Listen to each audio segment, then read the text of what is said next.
नमस्ते, मी वंदना. माझ्या चॅनलमध्ये तुमचं सगळ्यांचं स्वागत. हे आपण 3 ब्लाऊज कटिंग केली. तर याचा गळा कट कसा करायचा गोल आणि सिंपल पद्धतीने हे अस्तरचे आहेत आणि मी अस्तर कटिंग केली. याला मी पिन लावून घेतली का ते कुठं हालचाल होऊ नये.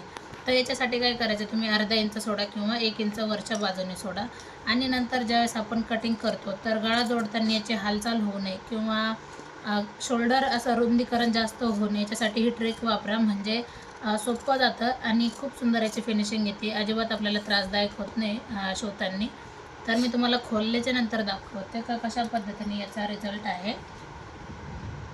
तर ज्यावेळेस आपण हा कपडा पिसावर ठेवतो हे अस्तर, तर अजिबात गळ्याला हालचाल होत नाही. तर अशा पद्धतीने याचा रिझल्ट आला आहे. तर जोडताना काय करायचं आहे, आपल्याला जसं आपण शिले जोडतो त्यानुसारच आपल्याला गोल आकारात शिले जोडून घ्यायची. नंतर हे आपोआप आपण कट करतो. तर याने काय होतं, आता जसं मी खोलून दाखवलं तर अजिबात शोल्डर असं पसरलं नाही. जसं मी तुम्हाला एक याचा दाखवते करून, आता लक्षात येणार नाही. तर मी एक दाखवते ज्यावेळेस आपण हे करतो तर हे असं कसं पण जोडण्यात येतं. तर तसं न करता तुम्ही हीच ट्रिक वापरा का जसं मी तुम्हाला दाखवलं आहे अशा पद्धतीने. असंच तुम्ही हर एक ब्लाऊज जोडा. आणि व्हिडिओ आवडला तर नक्की लाईक, शेअर, सबस्क्राईब करायला विसरू नका. तर पुन्हा भेटू आपण नवीन आणि चांगल्या व्हिडिओमध्ये. आणि तुम्हाला कोणती ट्रिक आवडली ते पण कमेंट करा. तर पुन्हा भेटू नवीन चांगल्या व्हिडिओमध्ये. तोपर्यंत नमस्ते.